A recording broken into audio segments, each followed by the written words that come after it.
এই শোনো না, আমাদের অন্ধবিশ্বাস চ্যানেলটি যারা এখনো সাবস্ক্রাইব করেননি, প্লিজ সাবস্ক্রাইব করে দাও। আর অল্প কিছু সাবস্ক্রাইবার হলে 1 লক্ষ পরিবার হবে। সবাই প্লিজ সাবস্ক্রাইব এবং বেশি বেশি শেয়ার করে দাও প্লিজ। তবে কাণ্ড দেখো, অত্যন্ত রাগেই পাঞ্চিং ব্যাগ বরাবর কিক বসাতে গেলে হঠাৎ করেই তার অক্ষিপটের সামনে ভেসে ওঠে মাহির ক্রন্ধনরত নির্মল মুখখানা। প্রবল ব্যাগের ছোটা পাটা কেমন হুট করে থেমে গেল মুগ্ধের। বেচারা এক পায়ে ভর দিয়ে আরেক পা উঠিয়ে দাঁড়িয়ে রইল হত বিহব্বলের ন্যায়। মাথা ভর্তি রাগের আগুনে এক পশলা বৃষ্টি নামালো কোত্থেকে। মুহূর্তের মধ্যে অবাধ রাগগুলো কেমন পালিয়ে গেল সাইড কেটে। কুচকে রাখা হৃদয়ের মাঝে শিথিলতার ছাপ পড়ল বেশ। তার অবচেতন মন উল্টো তাকে প্রশ্ন ছুড়ল, এই মুহূর্তে পাঞ্চিং ব্যাগটা ওই বান্দির মেয়েতে রূপান্তরিত হলো কিভাবে? আর ওই মেয়ে এভাবে কাঁদছে কেন? মুগ্ধ নামক নির্দয় মানব ফের থমকেছে এক মুহূর্তের জন্য। তার চোখের সামনে এখন পুরোপুরি মাহিকে দেখছে সে। মেয়েটা কাঁদছে, গাল ফুলে রেখেছে পটকা মাছের মতো, ঠোঁটগুলো শিকে লাল অবস্থা। যুবক আবারও নিজের খেই হারালো। সচল মস্তিষ্কে হঠাৎ করেই ঝং ধরল। সে ধীরে ধীরে নিজের পাটা নামিয়ে আনলো নিচে। হতবুদ্ধির ন্যায় একটু একটু করে এগোয় সামনের দিকে। নিজের অজান্তে হাতখানা কিভাবে কিভাবে উঠে এলো ব্যাগের গায়ে। হালকা করে তাতে স্পর্শ করতেই হঠাৎ ঘোর ভাঙল যুবকের। তড়িৎ বিস্ফোরিত দৃষ্টিতে তাকায় নিজের হাত পানে। কি করছে সে? পাঞ্চিং ব্যাগের গায়ে হাত রাখলো কেন? মুক্ত তৎক্ষণাৎ নিজের হাত সরালো। বুকটা কেমন যেন করছে তার। বড্ড অস্থিরতায় হাঁসফাঁস লাগছে। ছেলেটা তখনই শক্ত হাতে নিজের ঘাড়ে হাত বোলালো কিয়ৎক্ষণ। চোখ দুটো বুজে নিয়ে দাঁতে দাঁত চেপে বিড়বিড়িয়ে আওড়ালো, What the fuck I am seeing? Why the hell is she coming in my imagination? I don't wanna see that bitch. I just get her. মস্তিষ্ক এবং জেদের অভ্যন্তরীণ দ্বন্দ্বে জড়িয়েছে মনস্টার। সে কি আর জানে সাইকোলজির ভাষায় তার এখানে অবস্থাকে বলে সাইকোলজিক্যাল কনফ্লিক্ট অ্যান্ড প্রি সাইন অফ ডার্ক অবসেশন। মন যাকে বারবার ঘৃণা করে বলে আওড়ায়, মস্তিষ্ক ঠিক তার উল্টোটা করে। নিজের অজান্তেই মনের মধ্যে ব্যাপকভাবে তৈরি করে ফেলে এক ভিন্ন অবসেশন, যা চোখে দেখা যায় না, ছোঁয়া যায় না, মাঝে মধ্যে উপলব্ধি করা যায় না, তবু তারা মাথা চারা দিয়ে ওঠে বারবার। যার শুরুটা ধরতে পারা খুব সহজ নয়। আপাতত নির্দয় মনস্টারের সাথেও তাই হচ্ছে। সে নিজেও জানে না সে কোন ফাঁদে আটকা পড়েছে। তার মন মস্তিষ্ক এক প্রকার ঘুষ খেয়ে তার সাথে বিশ্বাসঘাতকতায় নেমেছে, অথচ সে খবর তার থুড়াই আছে। মুগ্ধ কেমন ঘাড় উঁচিয়ে হা করে নিঃশ্বাস ফেলছে। শরীরটা কেমন জ্বলে যাচ্ছে তার, মাথাটা ফেটে যাচ্ছে রাগে, হাত দুটো কাঁপছে রীতিমতো। এই মুহূর্তে মাথা ঠান্ডা করতে হবে তার, না হলে হয়তো আগুন জ্বলবে পুরো প্যান্ট হাউসে। শক্তপোক্ত পুরুষ তক্ষুনি জোরালো পায়ে এগিয়ে এসে দাঁড়ালো বক্সিং রিংয়ের সামনে। অতপর এক লাফে বেরিয়ে এলো রিং থেকে। তারপর আর কোনো দিকে না তাকিয়ে গড়গড় পায়ে প্রস্থান করলো বক্সিং ক্লাব থেকে। হাত পা কাঁপছে মুগ্ধের, চোখের সামনে স্বপ্ন ঝাপসা হচ্ছে ক্রমশ। যুবক তড়িঘড়ি করে ছুটল নিজের নিষিদ্ধ কক্ষে। সম্পূর্ণ কাচের তৈরি বিশ্বলাকার কক্ষটির চারদিকে দেয়াল জুড়ে সাজিয়ে রাখা বিদেশি বিভিন্ন ভ্যারিয়েন্টের ড্রাগস, নামি দামি অ্যালকোহলের বোতল। মুগ্ধ টলমল পায়ে ঢুকলো কক্ষে। ঝাপসা চোখে খানিকটা এগিয়ে সে হাত রাখলো কাচের দেয়ালে। অতপর এক টানে কাচের দরজাটা ঠেলে দিয়ে সে কেমন উদ্ভ্রান্তের ন্যায় হাতড়ে হাতড়ে দুটো সিরিঞ্জ ভর্তি করলো তরল ড্রাগস দিয়ে। অতপর আর এক সেকেন্ডও দেরি করেনি মনস্টার। দাঁত খেছে তখনই নিজের বা হাতের মোটা শিরায় বসিয়ে দিল সিরিঞ্জের তীক্ষ্ণ সূচ। ধীরে ধীরে শরীরে ঢুকছে নিষিদ্ধ কিছু। তবু আজ স্বস্তি মিলছে না যুবকের। মাথায় এখনো চলছে তার সবচেয়ে ঘৃণিত মানুষটার কথা। তাকে আরেকজন ছুঁয়েছে, এই ব্যাপারটাই যেন মানতে পারছে না যুবক। তাকে বড্ড পোড়াচ্ছে কথাটা। তার উপর ফুটহাট ওই মেয়ের মুখ। কেন দেখছে সে? কেন বারবার চোখের সামনে ভেসে উঠছে মেয়েটা? উত্তর পাচ্ছে না যুবক। হাতের দুটো তরল ভর্তি সিরিঞ্জ একে একে শরীরে পুশ করেও ঠান্ডা হচ্ছে না তার উপচে পড়া রাগ। বাদবাকি সময় এটুকুতে শরীর শিথিল হয় তার। তবে আজ মস্তিষ্ক তার এখনও সচল, ভাবছে মেয়েটার কথা। চোখের সামনে ভেসে উঠছে মেয়েটার হাসি। হ্যাঁ হ্যাঁ, হয়তো দেখতে পাচ্ছে মুগ্ধ মেয়েটা কেমন খিলখিল করে হাসছে। সিট তাকে গভীরভাবে ছুঁয়ে দিচ্ছে আর সে কত খুশি। মুগ্ধের সহ্য হচ্ছে না এহেন দৃশ্য। বরাবরের ন্যায় গুরুগম্ভীর থাকা Rushdie king the shadow monster আজ বেপরোয়া হয়েছে। হিংস্র বাঘের ন্যায় গর্জন তুলে নিজের মাথা বরাবর নিজেই জোরালো থাপ্পড় বসাচ্ছে একে একে। পাগলের ন্যায় বলছে, আসবি না আমার সামনে, ইউ স্লাট। আসবি না তুই আমার সামনে, মেরে ফেলবো তোকে আমি। আই সোয়ার, আমি তোকে মেরে ফেলবো। হুম। এত কিছু বলেও মুগ্ধ শান্ত হতে পারল না। উন্মাদ ছেলে তখনই ছুটে গিয়ে ড্রয়ার থেকে দুটো সফেদ পাউডারের প্যাকেট নিয়ে সে টেবিলের সামনে বসলো। তড়িঘড়ি করে টেবিলের গায়ে একটু পাউডার ছিটিয়ে নাক দিয়ে টেনে নিল সবটা। এটা যে মারাত্মক নেশা জাতীয় দ্রব্য তাতে বিলকুল সন্দেহ নেই। মনস্টারের নিঃশ্বাস টানার গতি বাড়লেও মস্তিষ্ক পাগল করে ফেলছে তাকে। মনের কোনো এক জায়গা থেকে বারবার কিছু একটা চিৎকার দিয়ে বলছে, এখন চুপ করে আছিস কেন তুই? যে ছেলে তোর শিকারে হাত দিয়েছে তাকে প্রাডা এবং সাইকির প্যাটে চালান করলি, কিন্তু যেই মেয়ে তোর শিকার হওয়া সত্ত্বেও অন্যজনের হয়েছে তাকে কিছু করবি না? ওকে কেন বাঁচিয়ে রেখেছিস এখনো? কেন বাঁচিয়ে রাখলি ওর মতো নষ্ট মেয়েকে? নাকি তুই সত্যি সত্যি ওকে পছন্দ করা শুরু করলি? পছন্দের কথা কানে বাজতেই কটমুটে উঠে মুগ্ধ। স্বচ্ছ কাচের টেবিলে বার কয়েক শক্তপোক্ত পাঞ্চ বসিয়া ওরাই। Impossible, I just hate that bitch. I get her. ও মরবে, খুব শীঘ্রই মরবে আমার হাতে। And this is my words. Excuse me, কে আপনি? আর হুটহাট এভাবে বাড়ির ভেতরে ঢুকে এলেন কেন? বাড়ির দায়িত্বশীল কেয়ারটেকারের ঝাঁঝালো কণ্ঠে থামল না অ্যাডউইন। গুরুগম্ভীর মুখে যুবকের পায়ের কদম এসে দাঁড়ালো অতি পরিচিত বাড়িটার লিভিং রুমের একদম মাঝখানে। তার পিছু পিছু দুজন বডিগার্ড বেশ বড় সড়ো একটা কার্টুন ঠেলে ঠেলে আনছেন। কার্টুনটা কি সুন্দর গিফট পেপারে মোড়ানো। অ্যাডউইন খানিকক্ষণ গম্ভীর থেকে মুখ খুললেন। দুহাত পকেটে গুজে রাখা, তার গায়ে ফ্রেঞ্চ কোট, মাথার চুলগুলো জাল দিয়ে স্পাইক করে রাখা। সে কেমন গমগমে গলায় বাড়ির কেয়ারটেকারকে বলে ওঠে, কর্ল নিকোলাস। বাড়ির কেয়ারটেকার বড্ড গুমরু মুখু। মনে মনে ভাবছে হুটহাট চেনা নেই জানা নেই অপরিচিত মানুষগুলো বাড়িতে ঢুকলো কিভাবে, এদের ভেতরে আসতে অনুমতি বা দিল কে? কেয়ারটেকার খানিকক্ষণ নিজ ভাবনায় ডুবে থেকে পা বাড়ালেন সম্মুখে। সিঁড়ির কাছে দাঁড়িয়েছেন চারজন কালো পোশাকধারী গার্ডস। কেয়ারটেকার তাদের নিকট এগিয়ে এসে কণ্ঠ উঁচিয়ে বললেন, স্যারকে ডাকুন তো। একজন গার্ড তখনই পা ঘোরালেন সিঁড়ির দিকে। কয়েক লাফে সিঁড়ি ডিঙ্গিয়ে চলে গেলেন দোতলায়। এদিকে অ্যাডউইন কেমন গম্ভীর মুখে চুপচাপ দাঁড়িয়ে আছে। সময় গড়াতে গড়াতে মিনিট 5 গেল বোধ হয়। এরই মধ্যে দোতলার রেলিংয়ের দ্বার ঘেঁষে দাঁড়িয়ে কেউ একজন বলে উঠল, আরে অ্যাডউইন যে, দি মনস্টার্স রাইট হ্যান্ড, আজ হঠাৎ আমার আস্তানায়? অ্যাডউইন মাথা উঁচায় সামান্য।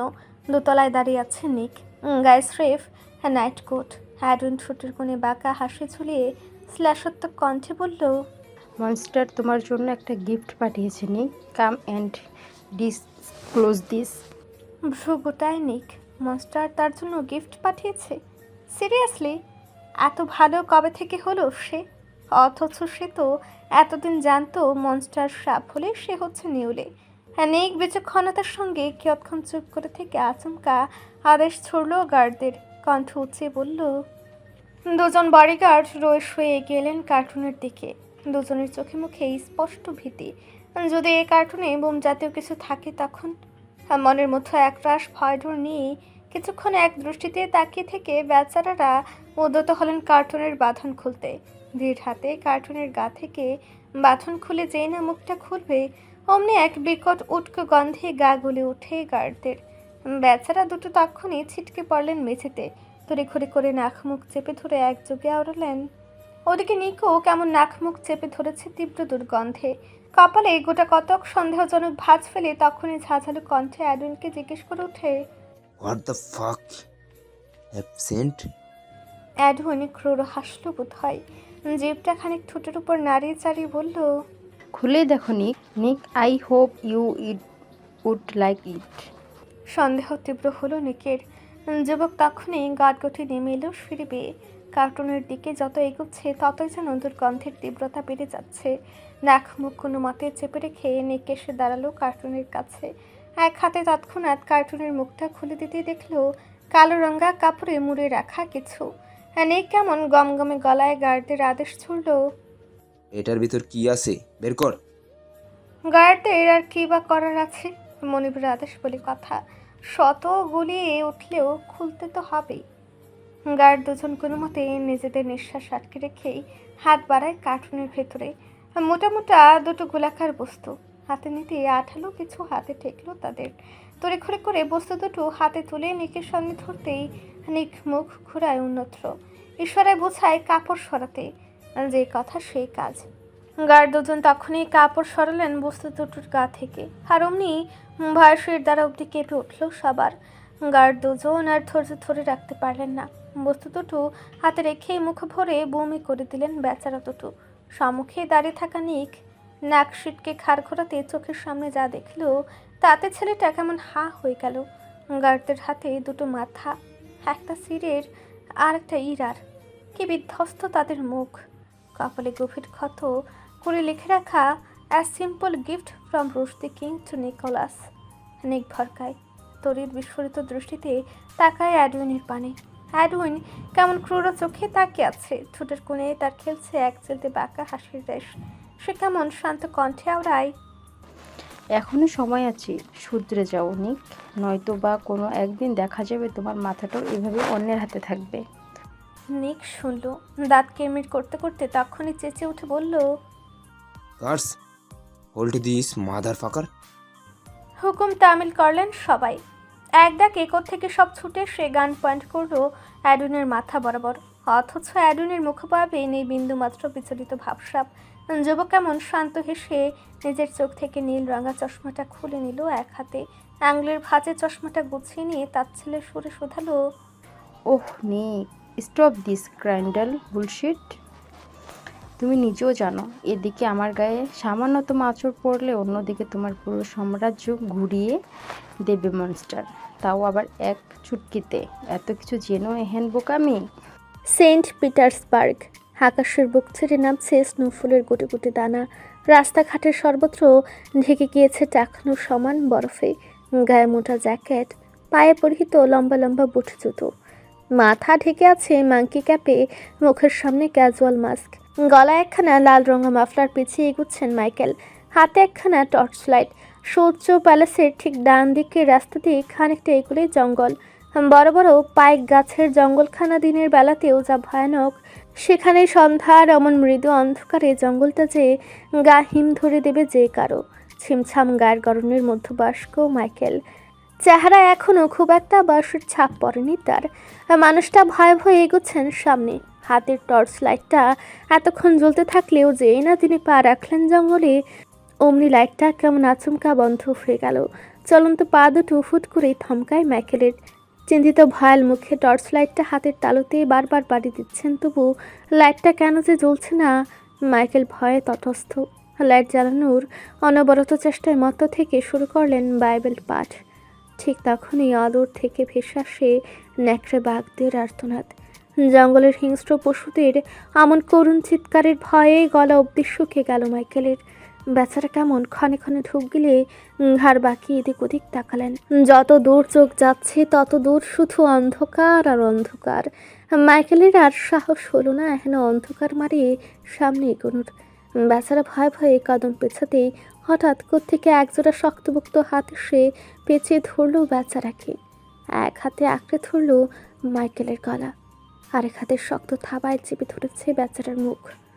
মাইকেল গুঙাচ্ছে, নিজেকে ছাড়ানোর বৃথা চেষ্টায় মত্ত থেকে হাত পা ছুটছে অনবরত, অথচ পেছনের মানুষটা তাকে ছাড়ছেই না। সময়ের স্থায়িত্ব মিনিট খানেক পার হলো বোধ হয়। মাইকেলের নিঃশ্বাস আটকে যাবার জোগাড়ে পর্যায়ে। বেচারার হাত পা ছোড়ার গতি বাড়াতেই পেছনের মানুষটা নিজ হাতের বাঁধন আলগা করলো বুঝি। মাইকেল খানিকটা সুযোগ পেয়ে তখনই ছিটকে পড়ল সম্মুখে।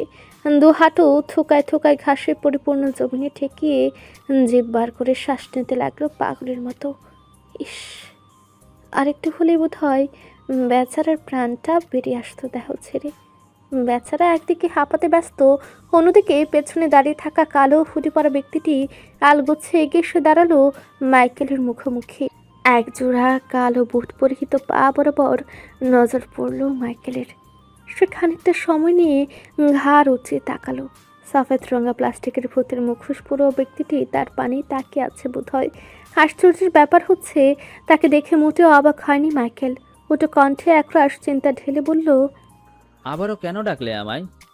তুমি দেখছো না চারপাশের পরিস্থিতি যে কতটা গরম? ভালো হবে যদি আমরা কয়দিন সব কাজকর্ম থেকে দূরে সরে থাকি। মুখোশ পরিহিত ব্যক্তি রাগ করল না তেমন। খানিকক্ষণ নিজের গ্লাভস পরা বাঁ হাত দিয়ে ঘাড়টা হালকা ঝুলকিয়ে ঘাড় কাত করে রাখলো। মাইকেল অন্ধকারে খুব একটা ঠাড় করতে পারলো না উপস্থিত ব্যক্তিটির হাবভাব। ওদিকে মুখোশধারী নাক ফুলাচ্ছে, রাগে কটমট করতে করতে আচমকায় ঝুঁকে সে চেপে ধরে মাইকেলের কণ্ঠা। মাইকেল ভরকায়। তরিত নিজের কণ্ঠা ছাড়াতে চেয়ে চাপা স্বরে আর্তনাদ করে বলল, ছাড়ো আমায়, ভুলে যেও না আমি মরে গেলে তোমার সব খেল খতম। কেননা পেনড্রাইভ কোথায় আছে সেটা কেবল আমিই জানি। তৎক্ষণাৎ মাইকেলের কণ্ঠায় চেপে রাখা হাতটা কেমন আলগা হয়ে গেল মনে হচ্ছে। এই সুযোগে মাইকেল নড়ে চড়ে উঠল, দুহাতে তখনই সজোরে ধাক্কা দিয়ে বসলো মুখোশধারীর বুক বরাবর। এহেন অতর্কিত আক্রমণে তাল সামলাতে না পেরে মুখোশধারী গিয়ে উল্টে পড়ল পিছনে। মাইকেল এবার তড়িঘড়ি করে উঠে দাঁড়ায়, দাঁতে দাঁত চেপে হিসফিসি আওড়ায়, কথায় কথায় গলা চেপে ধরা বদ অভ্যাস বাদ দিন, ভুলে যাবেন না I am not your toy. মনস্টারদের গুহায় ঢুকে তারই নাকের নিচ থেকে প্রমাণটি সংগ্রহ করা is on my IPS of back. আপনার এত তাড়া থাকলে আপনি নিজে যান না, ওই সাইকের চোখ এড়িয়ে ঢুকুন গিয়ে মাদক হাউসে। এত শক্তিশালী সিকিউরিটি ভাঙিয়ে একবার যদি ভুলক্রমে ঢুকে যান তবে এতটুকু গ্যারান্টি দিতে পারি আপনার ফেরত আসা সম্ভব নয়। তাই বলছি ধৈর্য ধরুন। মেয়েরে এবং সিডের মতো নির্মম পরিণতি না চাইলে ব্রেন খাটাতে শিখুন। মুখোশধারী মনোযোগ দিয়ে শুনল কেবল। ঠিকই তো বলেছে মাইকেল, মনস্টারের নাকের নিচ দিয়ে পার হওয়া কি আর চারটিখানি কথা? নির্ধারিত সময়ে 24 ঘন্টা পার হতে চলল। আতঙ্কে শুকিয়ে কাঠ ডাক্তাররা। পেশেন্টের এখনও জ্ঞান ফিরেনি, আদৌ ফিরবে কিনা তার নিশ্চয়তা 50%। ডাক্তারদের ভয়ের শেষ নেই এখন। বেচারারা এদিক ওদিক ছুটাছুটি করছেন লুকোতে। কেউ কেউ ইতিমধ্যেই গিয়ে লুকিয়েছে বড়সড় বিছানার নিচে, তো কেউ আবার গিয়ে গা ঢাকা দিয়ে বসেছে ওয়াশরুমে। মিয়ান দৌড়ে গিয়েছেন কাভার্ডের দিকে।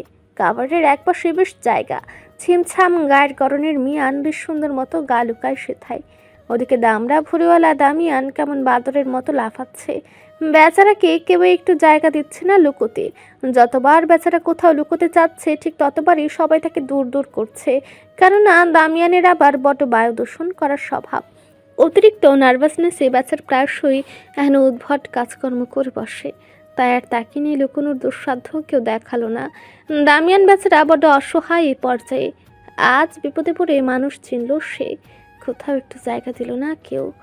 বেচারা মনকষ্টে পা বাড়ালো কাভার্ডের দিকে। কাভার্ডের দরজা আটকানো। দামিয়ান ত্রস্ত এগিয়ে সে চট করে ঢুকে পড়ল কাভার্ডের আরেক পাশে জড়সড় ভাব নিয়ে দাঁড়িয়ে আছে মিয়ান, মুখ লুকিয়ে রাখা কাপড়ের আড়ালে। তার মতো বিশালাকার কাভারটা হুট করে খানিকটা দুলে উঠতেই মুঠো গোটায় মিয়ান। তড়িৎ ঘাড় বাঁকিয়ে তাকায় পাশে। মুহূর্তে চোখাচোখি হলো দামিয়ানের সঙ্গে। বেচারা দামিয়ান ভেতরে ঢুকলেও তার বড়সড় বেয়াদব প্যাটটার জন্য কাভার্ডের দরজা আটকাচ্ছে না। তা নিয়ে দামিয়ানের আফসোসের শেষ নেই। বেচারা বুঝি এই প্রথম নিজের ভুঁড়ি নিয়ে অত প্যারা খাচ্ছে। ওদিকে মিয়ান হঠাৎ চিরবিড়িয়ে বলে উঠল তার কাণ্ড দেখে, হোয়াট দ্য ফাক আর ইউ ডুইং হিয়ার? মরার জন্য আর কোনো জায়গা পাওনি? শেষমেশ আমার কাছে এসেই মরতে হলো তোমার? এমনিতে পেটের যন্ত্রণায় অতিষ্ঠ দামিয়ান, তার উপর মিয়ানের উপর ঠাস মারা বাক্য। আগুনে বোধ হয় ঘি পড়ল খানিকটা। দামিয়ান নিজেও তৎক্ষণাৎ দাঁত খিচে আওড়ালো, হ্যাঁ এখানেই মরবো, তোমাকে সঙ্গ করে নিয়েই মরবো। একা একা মরে কি লাভ? দাঁত কিরমিটে উঠে মিয়ান মুখ খুলে দু চারটি শক্ত কথা আওড়াতে গিয়েও হঠাৎ থেমে গেল কেন যেন। তখনই অন্যত্র মুখ ঘুরে দাঁড়ালো। এদিকে দামিয়ান এতক্ষণে কোনো রকমে দরজা আটকালো। বুক ফুলিয়ে মোটা প্যাটটাকে কোনো মতে খানিকটা চুপসে নিয়েছে বেচারা। এহেন অব্যর্থ চেষ্টায় বেচারার ফর্সা মুখখানা কেমন লাল হয়েছে দেখো। সে আর পারছে না নিজেকে আটকাতে। প্যাটটা হঠাৎ গুড়গুড় শব্দ তুলছে। বোধহয় এক্ষুনি উদ্ভট কাজটা হয়ে যাবে তার দ্বারা। দামিয়ান জোর করে আটকে রাখলো বায়ু দূষণ। তবে এসব কি আর বাদ মানে? ঠিকই সেকেন্ড 30 অতিরিক্ত চাপের ফলে এক বিকট শব্দে বায়ু দূষণ ঘটল। এহেন তীব্র শব্দে হকচকে ওঠে মিয়ান। ঘাড় বাঁকিয়ে তাকাতে না তাকাতেই মাত্রাতিরিক্ত দুর্গন্ধে গা গুলে উঠল বেচারার। আবদ্ধ জায়গায় হওয়াতে দুর্গন্ধের তীব্রতা বেড়েছে বহুগুণ। মিয়ান তৎক্ষণাৎ নিজের নাক মুখ চেপে ধরে কাপড় দিয়ে। এতে বুঝি লাভের লাভ হলো না। গন্ধ একদম তরতর করে নাকের ছিদ্র দিয়ে ঢুকছে তার। মিয়ানের ভাব ধরেছে বমি করার। নাক মুখ চেপে রেখে আগুন চোখে তাকালো দামিয়ানের দিকে। অতঃপর কঠিন কণ্ঠে আওড়ালো, what the fuck you have done idiot? কয়দিনের বাসি পচা খাবার গিলেছো তুমি? কতবার করে বলেছি জলস্থির মতো গোপাগপ করে খাবার না গিলতে? ডাক্তার হয়েও জলস্থির মতো। সরি ইডিয়ট, এই বের হয় এখান থেকে। দামিয়ান কাচুমাচু করছে। পাশ থেকে মিয়ান তখন রাগে গজগজ করছে। বেচারা হিতাহিত জ্ঞান শূন্য হয়ে তখনই দামিয়ানের ঘাড় ধরে তাকে বাইরে ছুঁড়ে ফেললো। অতঃপর পেছন থেকে নিজেও বাইরে এসে খোলা বাতাসে বুক ভরে নিঃশ্বাস টেনে ধীরে ধীরে আওড়ালো, হোলি শিট। দামিয়ান চিবুক নামিয়েছে গলার কাছে। লোকটা বোধ হয় লজ্জা পেয়েছে বেশ। কিয়ৎক্ষণ পার হতে মিয়ান তার পানে ঘুরে তাকায়। দাঁত খিচে কিছু একটা বলতে যাবে অমনি তার দৃষ্টি আটকালো কক্ষের দরজার দিকে। অ্যাডুইন নামক গম্ভীর পুরুষ গটগটিয়ে ঢুকছে। তার পিছু পিছু একদল সশস্ত্র গার্ডস। মিয়ানের কলিজা শুকে গেল বোধ হয়। এবার কোথায় লুকাবে সে? কীভাবে বাঁচবে এদের হাত থেকে? মেয়েটার তো এখনও জ্ঞান ফেরেনি। মিয়ান শুকনো ফাঁকা ঢুক গেলে কয়েক কদম পেছাতেই গার্ডসে সে ধরে ফেললো তাকে।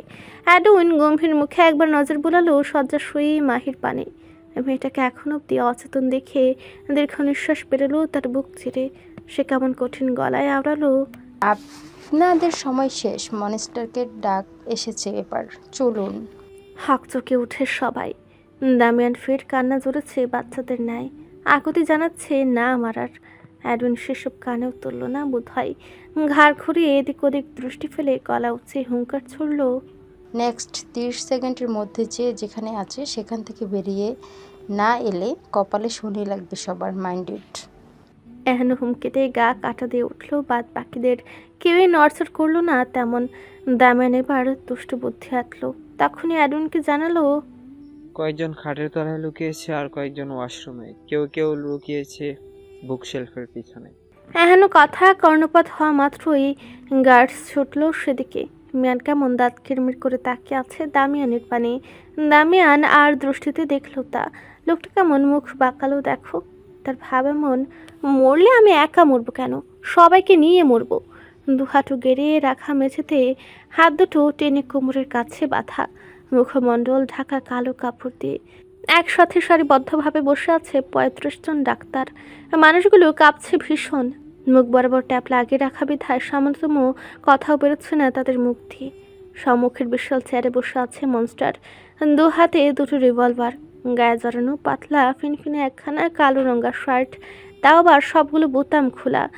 বোধহয় নিজেকে শক্তপুক্ত পেটানো দেহখানা দেখানোর অভিনব কৌশল এঁটেছেন তিনি। পরনের কালো রঙা গ্যাবাইডিন প্যান্টটা নেমে এসেছে নাভির বেশ নিচে। সেদিকে অবশ্য অত পাত্তা নেই যুবকের। এক হাতে রিভলভার নামিয়ে রেখে পাশ থেকে রামের বোতল তুলেছে হাতে। আঙ্গুলের ভাঁজে গুজেছে জ্বলন্ত সিগার। সে কেমন ব্যাপক আসে একটু একটু করে চুমুক বসাচ্ছে বোতলের সরু ডগায়। গলার তীব্র সৌন্দর্যমণ্ডিত অ্যাডামস অ্যাপেলটা কি সুন্দর নৃত্য তুলছে প্রতিটা ঢুক গেলার তালে তালে। বার দু এক টানা বসেছে সিগারে। নিজেকে বড় প্রশমিত করে যুবক এবার উদ্যত হলো গান পয়েন্ট করতে। প্রথমে রিভলভারের সরু লৌহ নল গিয়ে ঠেকল মিয়ানের ললাট বরাবর। মিয়ান কেঁপে উঠল যেন। দু চোখ বুঝে নিয়ে শান্ত হলো নিজে নিজে। বারে বারে কল্পনা করতে লাগলো ছোটবেলার স্মৃতিগুলো। অন্যদিকে অ্যাডুইন গম্ভীর মুখে দাঁড়িয়েছে মাহির চিকিৎসাধীন কক্ষে। চোখ দুটো নিষ্প্রাণ তার। মুখটা কেমন অন্ধকারে নিমজ্জিত। তার দৃষ্টি কেবল মাহির পায়ের কাছে নিবদ্ধ। মেয়েটার মুখপানে তাকানোর দুঃসাহস নেই তার। সে এক দৃষ্টিতে মেয়েটার পায়ের দিকে তাকিয়ে থেকে ক্ষুদ্র নিঃশ্বাস ফেলে আওড়ালো, এইটুকু বয়সে আপনি গোটা অর্ধবশত মানুষদের মৃত্যুর কারণ হয়েছেন, অথচ তাকে আপনি আদৌ জানেন? অ্যাডুইন বলতে বলতে দীর্ঘ নিঃশ্বাস ফেলল।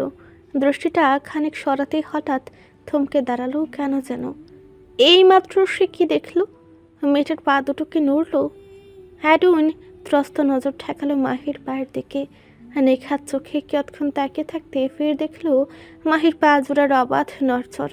সে তড়িৎ বিস্ফোরিত দৃষ্টি উঁচিয়ে আনলো মাহির মুখের দিকে। মেয়েটার ফ্যাকাশে ঠোঁট দুটো কাঁপছে, কপালের চামড়ায় ভাঁজ পড়েছে বেশ। অ্যাডুন তখনই ছুট লাগালো কক্ষের বাইরে, হন্তদন্ত পায়ে দৌড়ে যেতে লাগলো প্রশস্ত করিডোর দিয়ে। মার্বেলের মেঝেতে দৌড়াতে গিয়ে বার কয়েক হুঁচট খেতে গিয়েও নিজেকে সামনে নিল কোনো মতে। এখনই মনস্টারের কাছে যেতে হবে তার, জানাতে হবে মেয়েটার জ্ঞান ফিরেছে, না হলে যে নির্দোষ ডাক্তারগুলো অকালে মরবে। তখন মিয়ানের কপাল বরাবর রিভলভার ঠেকালেও শ্যুট করেনি মনস্টার, কেননা পাশেই দামিয়ান নড়চড় করছিল বেশ। মনস্টারের মন বদলালো, সে পা ঘুরিয়ে এসে দাঁড়ালো দামিয়ানের সম্মুখে, অতঃপর রিভলভার ঠেকালো বেচারার মাথার তালু বরাবর। দামিয়ান এমনিতেই ভয়ে জড়সড়ো, তার উপর কপাল বরাবর রিভলভারের ছোঁয়া পেয়ে লোকটা কেমন গুঙ্গাচ্ছে, রীতিমতো বসে থেকে লাফাচ্ছে। মনস্টার নিজের ঠোঁটের ফাঁকে গুজে রাখা সিগারে লম্বা টান বসিয়ে যে না ট্রিগার চাপবে, অমনি সেলের মধ্য হাতে দন্ত পায়ে প্রবেশ করে অ্যাডুইন। এসে আগে চিৎকার দিয়ে বলে ওঠে, মনস্তর, শি ইজ রেসপেন্সিং নাও। মুহূর্তে থামলো নির্দয় মানবের কর্মকাণ্ড। রিভলভারের ট্রিগার থেকে বেরিয়ে গেল আঙ্গুল। ঘাড়টা সামান্য কাত করে সে কেমন ক্রূর চাহনি নিক্ষেপ করলো অ্যাডুনের দিকে। গমগমে গলায় স্রেফ শোধালো, ইজ ইট? অ্যাডুন লম্বা লম্বা নিঃশ্বাস টানছে, তবু কোনো মতে মাথা দুলিয়ে বলে ওঠে, ইয়েস মনস্টার।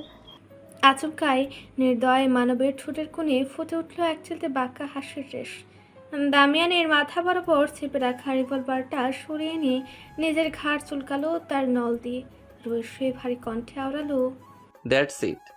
আবদ্ধ সেলের মতো নিজেদের আবিষ্কার করে ভারী চমকালেন সবাই। চারিদিকে কেমন মৃদু অন্ধকারের ভাবসাব। অ্যারুন সবার হাতে একটা করে ছোট ওষুধ দিয়ে যাচ্ছে। ডাক্তাররা খানিক ভ্রু গোটালেন ওষুধ দেখে। তাদের আবার ওষুধ দেওয়া হচ্ছে কেন? এটা আবার কিসের ওষুধ? মিয়া নিজের উপচে পড়া কৌতূহল দমিয়ে রাখলেও দামিয়ান বড্ড পটপট করা মানুষ। তখনই সন্ধিহান গলায় জিজ্ঞেস করে উঠে, এটা কিসের ওষুধ? আর আমাদেরই বা দেওয়া হচ্ছে কেন? অ্যাডুন প্রত্যুত্তরে মনে রইল। সবাইকে একে একে ওষুধ দিয়ে আদেশ ছুড়ল। হ্যাবিট। ভরকালেন সবাই। হতভম্বের ন্যায় একে অপরের দিকে মুখ চাওয়াচাওয়ি করলেন কয়েকজন। দামিয়ান ফের ভ্রুদয় কোচকে জিজ্ঞেস করে উঠে, কিসের ওষুধ সেটা আগে বলুন, না বললে খাচ্ছি না। কথাটা শেষ হওয়া মাত্রই দামিয়ানের ফোলা ফোলা গাল বরাবর সবটাই বসলো এক চর। সে চরের শব্দে ভু ভু করে বাঁচতে লাগলো তার কান। বেচারা দামিয়ান তখনই হাত দিয়ে চেপে ধরে নিজের বাঁকে রাখা গাল। কিয়ৎক্ষণ বাদে কর্ণকুহরে ভেসে আসে অ্যাডুনের কটমট কণ্ঠ, ও ওষুধ খাবেন নয়তো গুলি, যে কোনো একটা তো খেতেই হবে। নাও নাও, চয়েস ইজ ইয়োর্স। শুকনো ঢুক গিলল সবাই। তৎক্ষণাৎ এক সেকেন্ডও দেরি না করে পানি ছাড়াই গেলে নিল ওষুধটা। দামিয়ানও মুখে পড়ল ওষুধখানা, অতঃপর সবটা শান্ত। মিনিট পাঁচেক পেরোতেই প্রতিটি ডক্টর কেমন দুলতে লাগলো ঘুমের ত্রাসে। কেউ কেউ ঢলে পড়ল মেঝেতে। নাক টানার শব্দ ভেসে আসছে কারো কারো কাছ থেকে। সবাই যখন ঘুমে বোধ হয়েছে ঠিক তখনই বাঁকা হাসে অ্যাডুইন। প্যান্টের পকেটে দু হাত গুজে গলা উঁচিয়ে সেলের বাড়ি দাঁড়িয়ে থাকা গার্ডদের আদেশ ছুড়ে বলে উঠে, take them away, their 2 days memory is completely destroyed now. কথাটা বলে আর এক মুহূর্ত দাঁড়ালো না অ্যাডউইন। তখনই গদগদ পায়ে বেরিয়ে গেল সাল থেকে। এদিকে সেজেতেই গার্ডস এগিয়ে এসে একে একে প্রতিটি ডক্টরকে কাঁধে তুলে নেয়। এদের এবার নিয়ে যাওয়া হবে বিমানে, ফের দিয়ে আসা হবে তাদের আস্তানায়। বিমানের প্রশস্ত সিটে বসে রাখা হয়েছে ডাক্তারদের, গায়ে কেবল সিট বেল্ট লাগানো। গার্ডরা বসে আছে সম্মুখের সিটগুলোই। বিমানের একদম শেষের সিটগুলোর একটাই বসে আছে দামিয়ান। আচমকায় চোখ খুলল মধ্যবাস্ক। তখনই জিবুলটি মুখ থেকে ওষুধখানা বের করে গুজে নিলেন নিজ শার্টের পকেটে। তখন ওষুধটা স্রেফ জিভের তলায় রেখেছিলেন তিনি। ভাগ্যিস পেলেননি, গিললে থুরায় শুনতে পেত অত সব কথা। দামিয়ান কেমন ক্রুর হাসল, সিটের গায়ে মাথা এলিয়ে মনে মনে বলল, তা শ্যাডো মনস্টার, আপনারও তবে দুর্বলতা আছে। ভূতা যন্ত্রণায় জর্জরিত অবস্থাখানা। চুলের গোড়ায় গোড়ায় জমেছে তীব্র ব্যথা। চোখ দুটো এক প্রকার টেনে হেঁচড়েও খোলবার সাথে নেই। চোখের পাতা দুটোই ভর করেছে রাজ্যের সব ভার। শরীরের কোথাও অবশিষ্ট নেই বিন্দু মাত্র শক্তি। সজাগ মস্তিষ্ক বারবার জানান দিচ্ছে উঠে পড়ার সংকেত। কারোর চিকন চাকন নরম আঙ্গুলগুলো আলতো করে বিলি কাটছে সিল্কের চুলগুলোর ফাঁকে ফাঁকে। চোখ বুজে নিস্তেজ আকারে পড়ে থাকা মাহি স্পষ্ট অনুভব করছে এহেন নরম স্পর্শ। চুলের ব্যথাগুলো ক্রমশ কমছে তার, স্বস্তি মিলছে অনেকটাই। সময় কতটুকু পেরোলো কে জানে। মাহির চোখ দুটো রসে নিজেদের পর্দা সরালো। ঝাপসা দৃষ্টিতে খুব একটা স্পষ্টতা নেই, ফলে শব্দদোষী টানা টানা ভ্রুদয়ের মাঝে দেখা মিলল দু একটা ভাঁজের। মাহি বুক ফুলিয়ে নিঃশ্বাস টানল বেশ। অসরতায় ডুবে থাকা দেহটা বোধ হয় সামান্য নড়ল এতে। শেয়াল গোছে ঘাড় বাঁকিয়ে তাকালো পাশে। তখনই ক্লান্ত চোখ দুটোতে ধরা পড়ল মিলার মলিন মুখখানা। মাহি থমকায়, এক মুহূর্ত ঠায় দৃষ্টিতে তাকে থেকে ভাঙা ভাঙা কণ্ঠে ফ্যাকাশে ঠোঁট দুটো নাড়িয়ে আওড়ায়, মিলা। সঙ্গে সঙ্গে বিদেশিনীর হরিণী চোখ বেয়ে টুপ করে ঝরে পড়ল এক ফোঁটা অশ্রু। তা অবশ্য নজর এড়ায়নি মাহির। মেয়েটা কেমন নিষ্প্রাণ চাহনিতে তাকিয়ে রইল কেবল। ততক্ষণে মিলার সামলে নিয়েছে নিজেকে। ডান হাতের উল্টো পিঠে দরাক করে ভেজা চোখ দুটো কোনো মতে মুছে নিয়ে স্মিত হেসে ঘাড় নাড়ায় উপর নিচ। বা হাতের আঙুলগুলো ফের মাহির চুলের ভাঁজে ঢুকিয়ে মোটা কণ্ঠে বলল, হ্যাঁ মোলাইট, ইটস মি মিলা। এখন কেমন লাগছে তোমার? মাহি মন রইল কিয়ৎক্ষণ। চোখ দুটো নিভু নিভু তার, ফ্যাকাশে ঠোঁট দুটো তীর তীর করে কাঁপছে। মুখটা শুকিয়ে টুকন হয়ে গেছে। শব্দ সে কেমন ঠোঁট উল্টালো অবুদ্ধের ন্যায় আওড়ালো, খারাপ লাগছে, মাথায় যন্ত্রণা হচ্ছে প্রচুর। কি হয়েছিল আমার সাথে? ওই রাক্ষসটা কি আবারও মেরেছে আমায়? মিলা অবাক হলো এহেন বাক্যে। মাহির অবুধ মুখবাবের পানে তাকিয়ে থেকে ভাবলো, মিঠার কি তবে কিছুই মনে নেই? মনে নেই মেরিনের করা বিশ্বাসঘাতকতার কথা? মিলা খানিক সময় নিল, দুহাত ধরে মাহিকে তুলে বসালো কোনো রকম। দুর্বল মাহি হাত পা ছেড়ে দিয়েছে এক প্রকার। শির দ্বারা বোধ হয় আর সোজা হবার নয়। মিলা তবু তাকে বসিয়ে দিল। আর রয়েশের সামান্য ঢুক গেলে আমতা আমতা করে শোধালো, তোমার কি কিচ্ছু মনে নেই মোলাই? মাহি ভ্রু কুচকেছে ফের। মিলার মুখভাবে এক অদ্ভুত উৎকণ্ঠা, চোখ দুটোই ভরে গেছে একরাশ প্রশ্ন। মাহি থমকে তাকিয়ে রইল কিছুক্ষণ। গলায় কেমন সন্দেহের ঝাঁজ ঠেলে আওড়ালো, কোন বিষয়ে বলছো মিলা? মিলা এতক্ষণে নিশ্চিত হলো মেয়েটার হালত সম্বন্ধে। বিগত 4টে দিন ধরে জ্ঞানহীন থাকায় হয়তো সেদিনকার ঘটনাগুলো কিছুই মনে নেই তার। মিলা তার একবারই বলল না কিছু। গলার কাছে সে আটকে যাওয়া কথাগুলো পানি ছাড়াই গেলে নিল বিদেশিনী। মনে মনে ভাবলো, অত বড় একটা দুর্ঘটনা কাটিয়ে সবে মাত্র জ্ঞান ফিরল মেয়েটার। আর এর মধ্যেও তার মস্তিষ্কে অত চাপ বাড়িয়ে লাভ নেই। মিলা দক্ষতার সাথে প্রসঙ্গ ঘোরালো, মুখে কপট হাসি ঝুলিয়ে দুধারে মাথা নাড়িয়ে বলল, কিছু না, তোমার নিশ্চয়ই মাথা ব্যথা করছে। আই থিঙ্ক এই মুহূর্তে তোমার হট বাট নেওয়া উচিত। দেখবে মাথা ব্যথা একদম গায়েব। মিলার কথাগুলো খুব একটা মন্দ লাগেনি মাহির। এমনিতে শরীরটা যা চ্যাপচ্যাপে হয়ে আছে, মনে হচ্ছে কদিন ধরে বিনা গোসলে সারভাইভ করছে বেচারি। মাহি নিজে নিজে উদ্যত হলো বিছানা থেকে নামতে। তবে মেয়ের কাণ্ড দেখো, অসারতায় ডুবে থাকা শরীর নিয়ে কিনা নিজে নিজে নামতে নিয়েছে বিছানা থেকে। অবশ হয়ে থাকা পা দুটো কোনো মতে মেঝেতে ঠেকাতেই গা শুদ্ধ ঝাঁকে উঠে সপ্তদর্শীর। মেলা তৎক্ষণাৎ এগিয়ে এসে আঁকড়ে ধরল মাহির বা হাতের কোনোই। কপালের একরাশ চিন্তার ছাপ ফুটিয়ে আওড়ালো, ইস, একা একা নামতে গেলে কেন মোলাই? আমি তো পাশেই আছি, প্রয়োজনে ডাকবে আমায়। মাহি আলতো হাসল। উল্টো হাত ঘুরিয়ে মিলার হাতখানা শক্ত করে চেপে ধরে মিষ্টি হেসে বলল, ঠিক আছে, পাশে থেকো। মিলা এবারেও হতবাক চোখে তাকিয়ে রইল। মেয়েটা এত অবুঝ কেন? তার মাত্র একটা কথাতেই কেমন গলে গেল দেখো। সপ্তত সে চোখে মুখের দীপ্তিতে বোঝা যাচ্ছে সে বুঝে বেশ বিশ্বাস করে নিয়েছে মিলাকে। তাই তো কেমন হাসি হাসি মুখে চেপে ধরে রেখেছে মিলার হাত। মিলা আহত দৃষ্টি ফেলল মাহির হাতের দিকে, আর মনেই বলে বসলো, তুমি এত অবুঝ কেন মোলাই? মাহি বেশ কথাটা তড়িৎ ভ্রু গুটিয়ে সন্ধান গলায় প্রশ্ন ছুড়ল, কি বললে? তৎক্ষণাৎ সম্বিত ফিরল মিলার। মুখ ফসকে বেড়ে যাওয়া কথাটা অলক্ষ্যে জিভে দাঁত কেটে আমতা আমতা সরে শোধালো, না না, কিছু না, চলো তোমায় ওয়াশরুম অবধি দিয়ে আসি। শরীরের অবস্থা খুব একটা স্থিতিশীল না হওয়ায় তর্কে গেল না মাহি। মুখটা আগের ন্যায় মলিন রেখে মিলার হাত ধরে এগোয় সামনের দিকে। কয়েক কদম নিঃশব্দে হাঁটলেও হঠাৎ করেই মাহির মুখে বলি ফুটল। ঘাড়টা সামান্য এদিক ওদিক নাড়িয়ে নরম কণ্ঠে বলল, মেইডেনকে দেখছি না যে, কোথায় উনি? থামকায় মিলা। তক্ষুনি থেমে গেল তার পা দুটো। পাশ থেকে মাহিরও থামতে হলো। তার এমন হুটহাট থেমে যাওয়াতে। সপ্তদর্শী আলগুছে ঘাড় বাঁকি তাকালো মিলার মুখপানে। মেয়েটা দৃষ্টি লুকাচ্ছে, মুখখানা কাচুমাচু করছে রীতিমতো। এবারে মনটায় কেমন উচ্চাটন পরিলক্ষিত হলো মাহির। সে তৎক্ষণাৎ সন্দিগ্ধ গলায় জিজ্ঞেস করে ওঠে, কি হলো তোমার? আজ এমন উদ্ভট আচরণ করছো কেন? মিলা তৎক্ষণাৎ জবাব দিল না। খানিকক্ষণ ঢুক গিলে স্টেফ জানালো, কিছু না, চলো।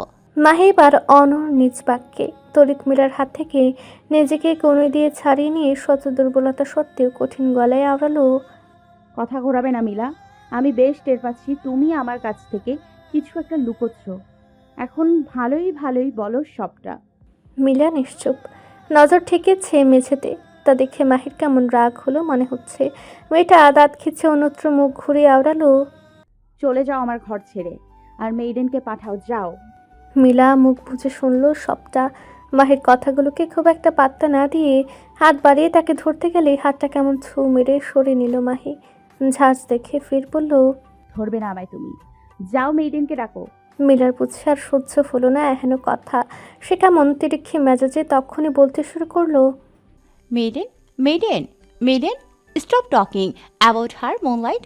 তোমার মুখে ওর নামটা শোভা পায় না, কেননা আজকে তোমার এহেন করুণ অবস্থার জন্য কেবলমাত্র সেই দায়ী। হতভম্ব মাহি। মিলার কথাগুলো বোধগম্য হয়নি তার। সে কেমন অবোধ চোখে তাকিয়ে আছে মিলার পানে। মিলার বড় মায়া হলো মাহির এহেন মুখখানা দেখে। সে খানিক রয়ে নজর ঝুঁকালো, অতঃপর ফের বলতে লাগলো, গত 4 দিন ধরে তুমি সেন্সলেস ছিলে মুনলাইট। তোমাকে অতিমাত্রায় সেডেটিভ ড্রাগস দেয়া হয়েছিল, আর সেটা অন্য কেউ নয় বরং মেডেন ইরাই দিয়েছিল তোমায়। তিনি শুধু এটুকু করেই থামেননি মুনলাইট, তিনি তোমাকে। বাকিটুকু বলতে গিয়ে হুট করে গলা ব্যথা হয়ে গেল মিলার। চোখ দুটো হয়ে উঠল ছলছল। এদিকে মাহি কেমন থমকে গিয়েছে, মুখখানায় তার লিপটে গিয়েছে ব্যথাতুর ছাপ। মস্তিষ্কে কড়া নাড়ছে হাজারো প্রশ্ন। সে এবার নিজ থেকে চাপা স্বরে জিজ্ঞেস করে ওঠে, আমাকে? মিলা আবার সময় নিয়ে ঢুক গিলল বার কয়েক, নজর লুকিয়ে আবারও শুধালো, তোমাকে তোমাকে দিয়ে এসেছিল সিটের ঘরে। এরপর কি হয়েছে তা আমি জানি না, তবে এটুকু শুনেছি মনস্টার তোমার আর সিটকে আপত্তিকর অবস্থায় দেখেছে। আমি। বলতে বলতে মিলা হঠাৎ টের পেল পাশে দাঁড়িয়ে থাকা মাহি কেমন ধপ করে বসে পড়েছে মেঝেতে। মিলা হাঁকচকায় তড়িঘড়ি করে নিজেও হাঁটু করে বসলো মেঝেতে। দু হাতে মাহির বাহুদার সামান্য ঝাঁকিয়ে উঠে বলল, এই মুনলাইট, আর ইউ ওকে? কথাটা আদৌ সপ্তদর্শীর কানে গেল কি না কে জানে। মেয়েটা কেমন থমকে তাকিয়ে আছে শূন্যে, চোখ দুটো পলকহীন, কার্নিশ বেয়ে নীরবে ঝরছে বাঁধহীন অশ্রু। সর্বাঙ্গে বয়ে যাচ্ছে স্পষ্টতর ঝংকার। মুখটা হাঁক করে রাখা তার। বোধ নিঃশ্বাস টানতে ফের কষ্ট হচ্ছে বেচারের। মিলার বুক কেঁপে উঠল মাহির এরূপ অবস্থা দেখে। সে কেমন বিচলিত হয়ে মাহিকে জড়িয়ে ধরতে গেলে আচমকা হাত উঁচিয়ে বাদ সাধল মাহি। থমকানো কণ্ঠে ঘন ঘন নিঃশ্বাস ফেলে বলল, লিভ মি অ্যালোন। মিলা তৎক্ষণাৎ বুঝল না কথাটা। অবুধের সুরে মাথা কাত করে সন্ধিহান গলায় জিজ্ঞেস করলো, কথাটা শেষ হতে সেকেন্ড খানেক লেগেছে বোধ হয়। আর এর মধ্যে মাহি কেমন সর্বশক্তি দিয়ে চেঁচে উঠে বলল, I said leave me alone. ভরকায় মিলা তৎক্ষণাৎ হতবাক হয়ে উঠে দাঁড়ায় বসা ছেড়ে। কিয়ৎক্ষণ মাহির পানে দৃষ্টি ফেলে পরক্ষণে গুটি গুটি পায়ে চলে যায় ঘর ছেড়ে। এদিকে মাহি কেমন হাঁসফাঁস করছে, দুহাতে নিজের শরীরটা খামচে ধরছে বারংবার। ঘন ঘন নিঃশ্বাস ফেলে কাঁদতে চাইছে মেয়েটা, তবে আশ্চর্য, গলা দিয়ে আওয়াজ বেরোচ্ছে না কেন তার। মাহি আর বসে থাকার মুরুদে নেই। তখনই উদ্ভ্রান্তের ন্যায় দুহাতে ভর দিয়ে হাঁটু ঠেকে এগোচ্ছে সামনে। কিয়ৎক্ষণ বাদেই দুর্বল মানবী চলে আসে ওয়াশরুমের কাছে। ওয়াশরুমের দরজা ধরে ধরে কোনো মতে উঠে দাঁড়ায় সে। গায়ের জোরে ভেতরে ঢুকে দরজা না লাগিয়ে চলে গেল শাওয়ার স্ট্যান্ডের নিচে। তড়িঘড়ি করে স্ট্যান্ডের সুইচ চাপার সাথে সাথে সপ্তদর্শীর গায়ের উপর ঝপঝপিয়ে নামলো পানির বহর। বাইরে স্নোফল হচ্ছে, ভেতরে আবহাওয়াও ভীষণ ঠান্ডা। তার উপর সপ্তদর্শী ভুলক্রমে চেপে বসেছে ঠান্ডা পানির সুইচ। বরফ গলা ঠান্ডা পানি শরীর ছুঁয়ে যেতে গা কাটা দিয়ে উঠছে মাহির। বেচারি পানির নিচে দাঁড়িয়ে থেকে কাঁপছে থরথর করে, পা দুটো টলছে তার, সেই সাথে ঠোঁট দুটো কাঁপছে তীর তীর করে। মাহি কিয়ৎক্ষণ একই ভঙ্গিতে দাঁড়িয়ে রইল। কাপা কাপা চোখ দুটো আলতো করে তাকালো সম্মুখের আয়নায়, যেথায় স্পষ্ট প্রতিবিম্বিত হচ্ছে সপ্তদোষের মুখখানা। চেহারায় সে কি করুণ অবস্থা হয়েছে। ঠোঁটের কোণ ফেটে গিয়ে কালচে দাগ বসেছে। গাল দুটো এখনো আঙ্গুলের ছাপ স্পষ্ট। কপালের বাঁধা মোটা ব্যান্ডেজ। কান দুটোই ঝাঁঝা করে উঠছে একটা কথাই। তোমাকে সিডের ঘরে পাঠানো হয়েছিল। মনস্টার তোমাকে আর সিডকে আপত্তিকর অবস্থায় দেখেছে। তড়িৎ চিৎকার দিয়ে নিজের মাথা চেপে ধরে মাহি। কাঁদতে কাঁদতে বেচারি বসে পড়ে মেঝেতে। উদ্ভ্রান্তের ন্যায় নিজের গালে একের পর এক চর বসিয়ে হেঁচকি তুলে বলতে থাকে, কেন বিশ্বাস করলাম ওনাকে? কেন আমি এত সহজে মানুষকে বিশ্বাস করে ফেলি? কেন করি? মস্তিষ্ক ফাঁকা লাগছে মাহির। শরীরটা জ্বলে যাচ্ছে অদেখা আগুনে। সে তড়িঘড়ি করে নিজের গা ঘষতে লাগলো। হাতের লম্বা লম্বা নখ দিয়ে গায়ের চামড়ায় আঁচড় দিয়ে যাচ্ছে অনবরত।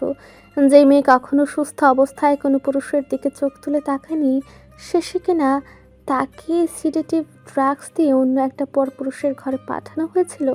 কথাটা মনে পড়তে গা গুলে উঠে মাহির। নিজের শরীরটাকে ইচ্ছে মতো জখম করছে পাগল মেয়ে। দু হাতে চুলগুলো খামচে ধরে ঠোঁট কামড়াতেই হঠাৎ মস্তিষ্কে টনক নড়ল আরেক কথা।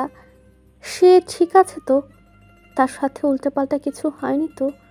তারা ঠুকিল মাহি। একজন সুস্থ স্বাভাবিক মেয়ে থোড়াই উদাসীন হয় তার শরীর নিয়ে।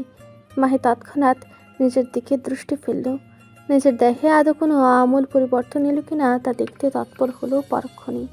দুপুর গড়িয়ে সন্ধ্যা নামবার জোগাড়। এ নিয়ে 20 জন মেয়েড এসে খাবারের জন্য অনুনয় করে গিয়েছে মাহিকে।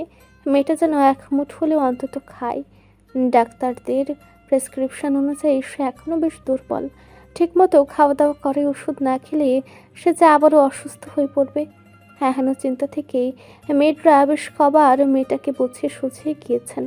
কিন্তু আজ মাহি কারো কথা শোনা তো দূর, কারো দিকে ফিরে উঠতে তাকায়নি। সারাক্ষণ জানালার সামনে কাউচের উপর হেলান দিয়ে বসে থেকে তাকিয়ে আছে বাইরে। মিলা দূর থেকে দেখছে সব। তার ধারণা মতে সপ্তদোষী বোধ হয় নিজের সাথে ঘটে যাওয়া খারাপ ঘটনাগুলোর জন্য ডিপ্রেসড।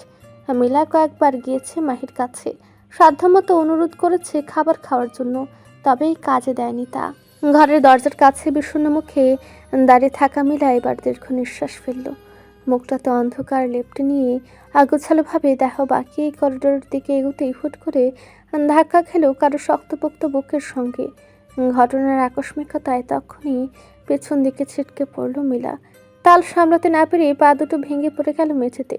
সঙ্গে সঙ্গে বেচারি এক হাতে চেপে ধরল কোমর। ঠোঁট গলিয়ে অস্ফুটে ব্যথাতুর শব্দ তুলে চোখ কুচকে সামনে তাকাতে দেখে পাহাড়ের ন্যায় সটনভাবে দাঁড়িয়ে আছে অ্যাডউইন।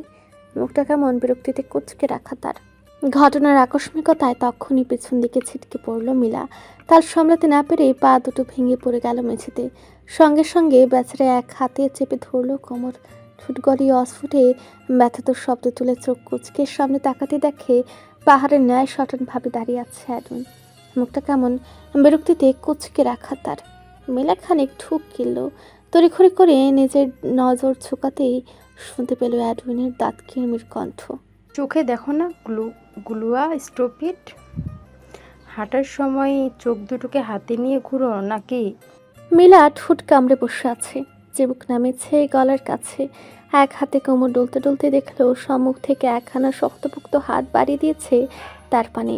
মিলা ভারত ঢুকলে দুধারে মাথা নাড়ায়। তখনই অ্যাডউইন দিয়ে বসলো রামধমক। নাটক করবে না বেয়াদব, এক্ষুনি উঠে বলছি। এহেন ধমকে মিলার মতো ছোটোখাটো মানুষটা কি আর ঘাড় তেরামি করতে পারে?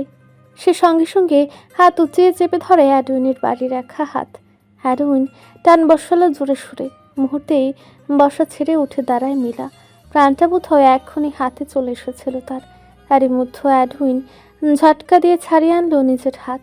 গম্ভীর কণ্ঠে খানিক গলায় খাকড়ে দিয়ে জিজ্ঞেস করলো, মুনবার্ট কি করছে? মিলা হতভম্ব চোখে তাকায় অ্যাডউইনের মুখপানে। মুঠোর সময় না নিয়ে হতবাক কণ্ঠে শোধায়, মুনবার্ট কে? অ্যাডউইন চিরবিড়ে উঠল কেমন। নাক মুখ কুচকে জানালো, মেয়েটার কথা বলছি। কিন্তু মিলা ভ্রু উচালো, ঠোঁট দুটো গোল করে শব্দ তুলল খানিক। হাসি হাসি কণ্ঠে জবাব দিল, ঘরে আছে কিন্তু। তো অ্যাডউইন ভ্রু গুটিয়েছে তৎক্ষণাৎ। কণ্ঠে সন্দেহাতীত ভাব ঢেলে পরপর প্রশ্ন ছুড়ল কেমন। মিলার মুখভাবে পরিবর্তন নেমেছে এবার। মাথাটা হালকা নুয়ে জানায়, খাবার খাচ্ছে না মেয়েটা, শুধু কাছে আর কাছে। আমি সহ বাদ বাকি মেয়েটাও অনুরোধ করেছে খাবার খেতে, কিন্তু তবুও খাচ্ছে না মেয়েটা। এমন করতে থাকলে তো সে আবারও অসুস্থ হবে। অ্যাডন গম্ভীর মুখে শুনল সবটা। খানিক সময় নিয়ে পকেটে হাত গুজে পা বাড়ালো উল্টো পথে। পেছন থেকে মিলা চেয়ে রইল কেবল। আনমনে বিড়বিড়ি বলল, এতদিন হলো প্যালেসে থাকছে, অথচ আজ অবধি আমার নামটাও ঠিকঠাক মতো উচ্চারিত হয়নি লোকটার মুখে। আর এদিকে মাত্র কদিন হলো মুনলাইট এসেছে প্যালেসে, আর অমি ওকে ডাকনাম দিয়ে ফেলেছে। আর আমাকে, ও হ্যাঁ, আমাকেও তো দিয়েছে গ্লু পায়া স্টুপিড নাম। স্টার কোথায়? হাতে অস্ত্র নিয়ে দায়িত্বরত গার্ডস সঠানভাবে দাঁড়িয়ে আছে দরজার কাছে। হ্যারনের হুটহাট প্রশ্নে তারা মুখে উত্তর দিল না অবশ্য। স্ট্রেফ তর্জনে উঠিয়ে তাক করলো ছাদের দিকে। অ্যাডুন ত্রস্ত পা বাড়ায় সেথায় সম্পূর্ণ কাচের তৈরি গ্লাস হাউসটি, যার ছাদে রয়েছে পাতলা রেলিং বিশিষ্ট সুইমিং পুল। বাইরে যে পরিমাণে স্নোফল হচ্ছে, এতক্ষণে বোধ হয় সুইমিং পুলের পানি জমে বরফ ঢাকা দিয়েছে। ধূপধাপ জোরালো কদমে বিশালাকার রুফটপের দুয়ারের দ্বারে এসে দাঁড়ায় অ্যাডউইন। বাইরে ঝড়ের ব্যাগে তুষারপাত হচ্ছে। সুইমিং পুলের পানি জমে বরফ বেঁধেছে বেশ। অ্যাডউইন ভ্রু গুটিয়ে কিছুক্ষণ এদিক ওদিক তাকিয়ে খুঁজল মনস্টারকে, তবে কোথাও দেখা নেই মহাশয়ের। সেবার গম্ভীর মুখে উল্টো পথে পা বাড়াতেই হঠাৎ থেমে গেল কেন যেন। বিচক্ষণ মস্তিষ্কে তার হুট করে দানা বাঁধল সংশয়। সে তখনই পা বাড়ালো রুফটপে। কিছুটা সামনে এগুলো সুইমিং পুল, পাশেই ঘন বরফে আচ্ছাদিত মেঝে। অ্যাডন এটুকু এগোতেই হাত পা কেমন ঘষে যাচ্ছে বারবার। সুইমিং পুলের একদম কাছে সে ক্ষতি ক্ষতি দেখে বুঝলো বরফের নিচে ডুবে আছে কেউ। শুধু ডুবে থাকা নয়, সে তো রীতিমতো এহেন বরফ পানিতে সাঁতরাচ্ছে। অ্যাডনের কাশে উঠে গেল এহেন কাণ্ডে। বেচারা দূরে করে নিজের গায়ের ওভারকোটটা আরেকটু চেপে ধরল গায়ের সঙ্গে। ওদিকে অ্যাডউইনের কাশির শব্দে বরফের পাতলা আস্তরণ ভেঙে মাথা বের করলো মনস্টার। ভ্রুগুটিয়ে কঠিন মুখভাবে তাকালো অ্যাডউইনের পানে। অ্যাডউইন দাঁড়িয়ে থাকতে পারছে না ঠান্ডায়। বেচারার পা দুটো কাঁপছে রীতিমতো। মনস্টার সেদিকে তেমন একটা পাত্তা দিল না। বরফের পাতলা আস্তরণ ভেঙে দু হাত ছড়িয়ে চিত হয়ে সাঁতার কাটতে লাগলো আবারও। এদিকে তার অমন উদ্ভট কাণ্ডে মাথা খারাপ হয়ে যাচ্ছে অ্যাডউইনের। এ লোকের গায়ে কি গন্ডারের চামড়া নাকি? এ ঠান্ডা লাগে না? অবশ্যই তো আর নতুন নয় তার জন্য। তবু অ্যাডুন বরাবরের ন্যায় আজও অবাক হলো। কতক্ষণ চুপ করে দাঁড়িয়ে থেকে গলা খাকড়ে দিয়ে কাপা কাপা কণ্ঠে বলল, monster, I have something to inform you. Monster শুনল। উল্টো হয়ে সাঁতার কাটতে কাটতে আদেশ ছুড়ল, ঝেড়ে কাশ। অ্যাডুন বুকার মতো গলা ছাড়লো, তবে কাশি আর উঠল না। খানিকক্ষণ ভ্যাবলা কান্তের ন্যায় দাঁড়িয়ে থেকে অস্থির গলায় জানালো, আপনি উঠে এলে সুবিধা হতো বলতে। মাস্টার বলছে ভারী বিরক্ত হলো এরূপ বাক্যে। সে সাঁতার থামিয়ে শক্ত মুখে তাকালো অ্যাডউইনের পানে। বেচারা অ্যাডউইন আগে থেকে মাথা নুয়ে রেখেছে। মনস্টার বুক ফুলে নিঃশ্বাস ফেলে কটমট করতে করতে বেরিয়ে এলো সুইমিং পুল থেকে। গ্যাস রেফ কালো রঙা একখানা ঢিলে ঢালা পাতলা ট্রাউজার, গায়ের ফর্সা উদম চামড়া কেমন লাল হয়ে গেছে তার। মুখটা হয়েছে গোলাপি, প্যাটের 6টি পেশির গঠন স্পষ্ট, বেশ পেশি বহুল ইস্পাত। দৃঢ় হাত দুটোই ফুলে ফুলে ভাঁজ কেমন স্পষ্টতর। যুবক এক হাতে নিজের উলফ কাট বাদামি চুলগুলো উল্টো দিকে ব্রাশ করতে করতে চলে এলো বরফে ঢাকা মেঝেতে। অতঃপর কোনো দিকে না তাকিয়ে হুট করে গায়ে এলে দিল অমন বরফের কোলে। অ্যাডউইন জ্ঞান হারাবে বোধ হয়। মাথাটা দুদিকে নাড়িয়ে বেচারা এগিয়ে আসে একটুখানি। গায়ে এলে শুয়ে থাকা মনস্টারের পানে দৃষ্টি কায়েম না করে তাকালো অন্যত্র। ফটাফট কণ্ঠে বলতে লাগলো, মনস্টার, মেয়েটা জ্ঞান ফেরার পর থেকে না খেয়ে আছে। সেই কখন থেকে একাধারে কেঁদে যাচ্ছে। বলছিলাম কি, আপনি যদি... কথাটা মুখ থেকে সম্পূর্ণ বেরোয়নি এখনো। তার আগে শোনা গেল মনস্টারের খ্যাক খ্যাক কণ্ঠ, এই চাল চাল, হাওয়া আনি দে। এমনিতেই নিজের হ্যান্ডসাম বডির গরমে অতিষ্ঠ হয়ে আছি, তার উপর যখন তখন ওই বান্দির মেয়ের নাকে কান্দন। যত সব, খেলে খাক, না খেলে মরে যাক। Who the hell cares about that? অ্যাডুন আঙ্গুল উঠছে, কপাল চুলকালো, বিড়বিড়ে আওড়ালো, I think that hell is you monster. Cares about her. Did you say something? তরিত দুধারে মাথা নাড়ায় অ্যাডুইন। একদম চোরের মতো মুখ মুছে কপট গম্ভীর মুখে বলে ওঠে, নো মনস্টার, নাথিং। রাত 1:30টার কাছাকাছি। এক হাতে সিগার আর এক হাতে হুইস্কির বোতল চেপে হেঁটে আসছে মনস্টার। গায়ে কালো রঙা ওভারকোট, ভেতরটা উদম। তিনি হাঁটার মাঝেই দু একবার চুমুক বসাচ্ছে বোতলের মুখে। পায়ের গতি তার এগোচ্ছে মাহির কক্ষের দিকে। কক্ষের বাইরে দাঁড়িয়ে আছে গার্ডস। মনস্টারের কদমের শব্দ পেতে ঘাড় ঝুঁকিয়েছে তারা। মনস্টার বলেনি কনে হুট করে ঢুকলো মাহির কক্ষে। ঘাড় বাঁকিয়ে বিছানার এদিক ওদিক তাকে খুঁজলো মেয়েটাকে। খানিকক্ষণ বাদে পেয়েও গেল তাকে। মাহি এখনো বসে আছে জানালার কাছে। জানালার কাঁচ ওঠানো, শুশু করে ঢুকছে বাতাস। কক্ষের ফায়ার প্লেসের জ্বলন্ত আগুনটা নিভে গেছে অনেক আগেই। মাহি চুপচাপ বসে আছে কেমন, গায়ে পাতলা শাল জড়ানো, মুখটা ঘুরে রাখা বাইরে। মনস্টার এক চুমুক টান বসালো হুইস্কির বোতলে। পরক্ষণে আঙুল উঁচে সিগারে লম্বা টান বসিয়ে ক্রূর কণ্ঠে বলল, এভাবে বসে বসে না খেয়ে থাকার চেয়ে একেবারে জানালা থেকে লাফ দিয়ে নিচে পড়ে যা। এতে তুইও শান্তি, আমিও শান্তি। ঘাড় ঘোরানি মাহি ঠাই বসে রইল নিজের মতো। মেয়েটাকে জানেন না, হাতে মেজাজ চটে মুগ্ধের। নাকি জেনেও ইচ্ছে করে করছে এমনটা। মুগ্ধ দাঁতে দাঁত চেপে এগিয়ে আসে অনেকটা। হুইস্কি শুদ্ধ বোতলটা এক ঝটকায় মেঝেতে ছুঁড়ে ফেলতেই বোতলটা কেমন চূর্ণ বিচূর্ণ হয়ে ছুঁড়ে গেল একদিকে। মাহি এবার আটকে উঠল খানিক। রয়ে ঘাড় বাঁকিয়ে ছলছল চোখে তাকায় মুগ্ধের পানি। মুগ্ধ নজর তীক্ষ্ণ করলো তা দেখে। মাহির অক্ষিপটে উপস্থিত অশ্রু দেখে ক্রূর হাসল যুবক। ব্যঙ্গাত্মক স্বরে বলল, নষ্টা মেয়েদের এই এক হাতিয়ার। আর কিছু পারুক বা না পারুক, কুমিরের কান্না দেখিয়ে যে কাউকে হাত করতে ঠিকই পারে। এহেন বাক্যে গা জ্বলে ওঠে মাহির। নিজের শারীরিক যন্ত্রণার কথা বেমালুম ভুলে গিয়ে মেয়েটা দাঁড়াতে উদ্যত হলো। তবে বালাই সাত, পা দুটো আজ বড় দুর্বল তার। চট করে হাতও ভেঙে বসিয়ে দিল তাকে। মুগ্ধের মুখভাবে পরিবর্তন ঘটেছে আবারও। সে হালকা ঝুঁকে সে আঙ্গুল উঁচিয়ে মাহির থুতনিটা স্পর্শ করতে গেলেই তার হাতটা ছিটকে সরে দিল মাহি। মুগ্ধ তৎক্ষণাৎ কটমটে উঠে দাঁত কিরমির করে তাকায় মাহি নত মুখপানে। এদিকে দু হাঁটু মেঝেতে ঠেকানো দুর্বল মাহি হালকা ঝুঁকে বসে আছে কেমন। মুখ দিয়ে কাশির সাথে সাথে বেরোচ্ছে লহুর ছিটে ফুটো। ছোট্ট বদনখানি কাঁপছে তার। দু ঠোঁটের দূরত্ব বেশ ফাঁকা। বড় বড় নিঃশ্বাস টানতেও ভীষণ ব্যাগ পেতে হচ্ছে মানবের। সম্মুখে শটান হয়ে দাঁড়িয়ে আছে মনস্টার। শব্দ সে এক পলকও তাকালো না তার পানে। দু চোখ ভরে অঝরে অশ্রু বিসর্জন দিয়ে কাঁদো কাঁদো কণ্ঠে আওড়াচ্ছে, আল্লাহর দুহাই লাগে, আপনার ওই অপবিত্র হাত দুটো দিয়ে আমায় ছুবেন না। আমি আর পারছি না আপনার এহেন অত্যাচার সহ্য করতে। আমি সত্যি এখন ক্লান্ত, একদম ক্লান্ত। বিশ্বাস করুন, আমার যদি আর একটু সাহস থাকতো আমি সেই কবেই মরে যেতাম। কিন্তু আফসোস আমার, আমি এখানেও ভীতু। শুনুন। এক মুহূর্ত থামল সপ্তদর্শী।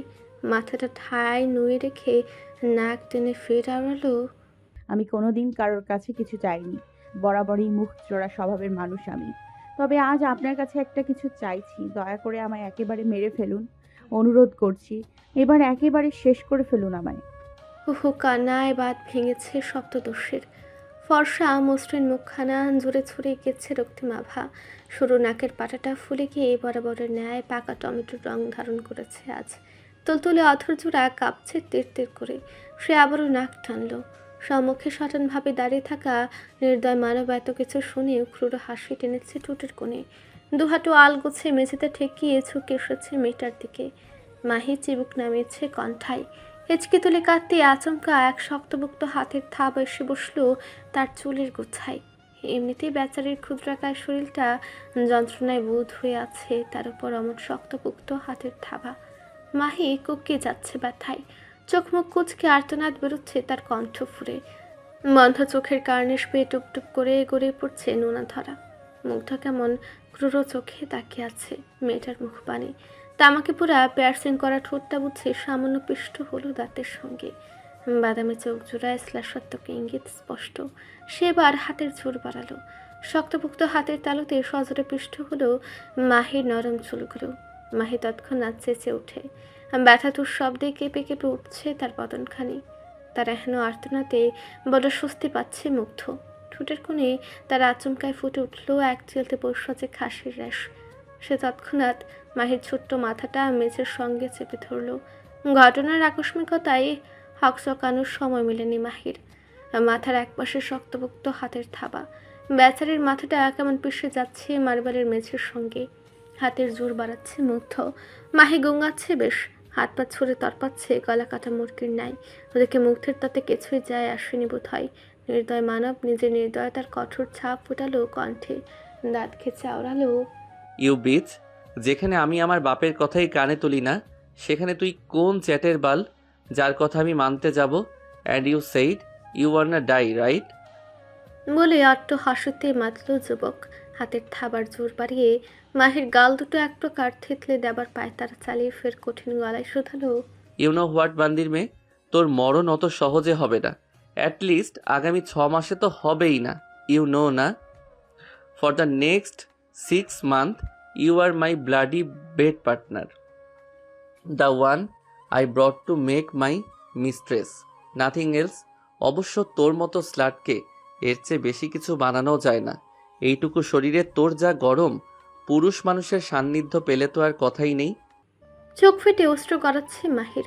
মুখটা খান খান করছে নির্দয় মানবের প্রতিটা তিরস্কারে। মুখ ফুটে চিৎকার দিয়ে বলতে ইচ্ছে করছে তার, আমি স্লট নই, আমি মোটেও অপবিত্র নই। আপনার ধারণা সম্পূর্ণ ভুল। মুখ চিৎকার দিয়ে কথাটা বললেও কণ্ঠরুদ্ধ মাহির। এদিকে মেঝেতে শুয়ে কাতরাতে থাকা মেয়েটার ঘাড় বরাবর আঙুল দাবিয়েছে মুগ্ধ। প্রবল জোরে হ্যাচকা টানিয়ে মেয়েটাকে উঠে বসালো পরক্ষণেই। মাহি চোখ কুচকে রেখেছে। এখন আর শব্দ তুলে কাঁদছে না শব্দদোষী। মুগ্ধের দৃঢ় চোয়াল শক্ত হচ্ছে ক্রমশ। চোখ দুটোই লেপটে গিয়েছে এক প্রকার আগুন। মাহির মুখ বানে কটমট দৃষ্টি বজায় রেখে সে কেমন চিরবিড়িয়ে আওড়ালো, লিসেন জানোয়ারের বাচ্চা, এসব ফাকিং মেলো ড্রামাটিক কথাবার্তা তোর বাদ বাকি পার্টনারদের শোনাবি, আমাকে নয়। I just hate you and your words. ঘৃণা করি আমি তোকে, শুনছিস? ঘৃণা করি তোকে। তুই যদি আমার শিকার না হতিস বান্দির মেয়ে, তাহলে এতক্ষণে তোকে নিজ হাতে জ্যান্ত মাটিতে পুঁতে ফেলতাম। বাট আমার অনিচ্ছা সত্ত্বেও for the next 6 month you have to be alive.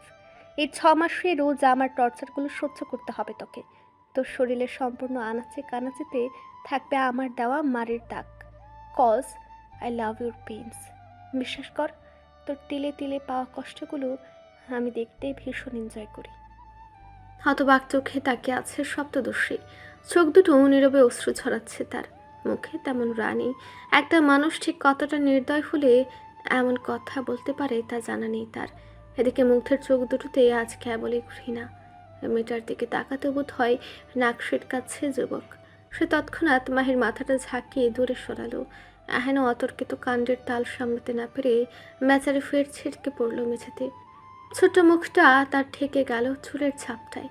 ওদিকে মুগ্ধ নামক বলিষ্ঠ পুরুষ উঠে দাঁড়িয়েছে ততক্ষণে।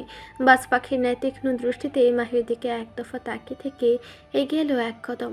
নির্দয় তার চরম সীমানায় পৌঁছে গিয়ে নিজের ভারী কদমের তলায় জোরপূর্বক পিষ্টে ধরল মাহির নরম পা।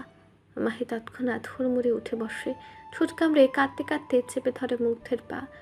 দু হাতে ঠেলতে ঠেলতে অঝরে অশ্রু বিসর্জন দিয়ে বলে উঠে, ছাড়ুন প্লিজ, ছাড়ুন, ব্যথায় মরে যাচ্ছি। আল্লাহ, আর পারছি না আমি। মুগ্ধ কানে তুলেনি কথাটা।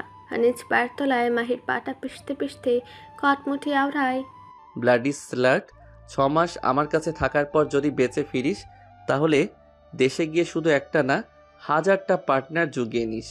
বাট এখানে ভুল ক্রমেও আমি বাদে অন্য কারো দিকে চোখ তুলে তাকালে তোকে উত্তপ্ত সালফিউরিক অ্যাসিডে চোবাবো আমি।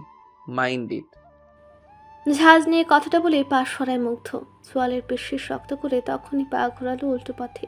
এদিকে মাহি দু হাতে নিজের পা চেপে ধরে কাঁদছে। ছলছল চোখ জোড়া উঁচিয়ে তাক করলো নির্দয় মানবের চলে যাওয়ার পথে। কণ্ঠে একরাশ অসহায়ত্ব ঢেলে উঁচু স্বরে আওড়ালো, আর কত মারবেন আমায়? আর কত ধরনের অত্যাচার করা বাকি আছে নির্দয় মানব? আর কত? মুগ্ধের চলন্ত পা দুটো থমকায়। ঘাড় বাঁকিয়ে না তাকিয়ে যুবক দাঁড়িয়ে রইল ঠায়। মাহি ফুপাচ্ছে। চোখ দুটো তার ঝাপসা হয়ে গেছে অশ্রুর আনাগোনায়। ঠোঁট দুটো কেবল ভেঙে ভেঙে আসছে শব্দদোষের। সে এবার অসহায়ত্ব বাদ দিয়ে নিষ্প্রাণ কণ্ঠে শুধালো, হ্যাঁ আমি মানছি আমার বাবা দোষী। মানছি আমার বাবার ভুলের জন্য আপনি আপনার শৈশব হারিয়েছেন, কষ্ট পেয়েছেন। তাই বলে এখানে আমার কি দোষ? আমি কি আদৌ কোনো ক্ষতি করেছি আপনার? করিনি তো। তাহলে শুধুমাত্র তায়েফ এহসানের মেয়ে বলে এতটা অত্যাচার করছেন, তাই তো? আমার গায়ে তাইফ এহসানের রক্ত থাকাটাই তো আসল সমস্যা, তাই না? আচ্ছা ঠিক আছে, আমি যদি আমার গা থেকে নিজের সব রক্ত ঝরিয়ে ফেলি তবে কি আপনি থামবেন বলুন? মারা বন্ধ করবেন আমায়? বাঁকা হাসলো মুগ্ধ। তখনই শরীর ঝাঁকিয়ে পেছনে ফিরল, চোখের চাহনিতে ক্রূরতা লেপ্টে গমগমে গলায় শুধালো, তোর শরীর থেকে শেষ রক্তবিন্দু অবধি ঝরিয়ে ফেলার দায়িত্ব আমার। সেটাতে তুই হস্তক্ষেপ করার কে? সময় হলে আমি মারব তোকে। আপাতত ওয়েট কর। আর দাঁড়ায়নি মুগ্ধ। ঠোঁটের কোণে তার ছেলের হাসি দেখিয়ে গটগট পায়ে হেঁটে চলে গেল ঘর ছেড়ে। মাহি স্তম্ভিত নেত্রে তাকিয়ে রইল কেবল। কতবার কণ্ঠ ফুরে অশ্রুতে আওড়ালো, নিয়মিত ভালোবাসার গল্প শুনতে এবং পড়তে আমাদের অন্ধবিশ্বাস চ্যানেলটি সাবস্ক্রাইব করে পাশে থাকা বেল আইকনটি ক্লিক করুন। ধন্যবাদ সবাইকে।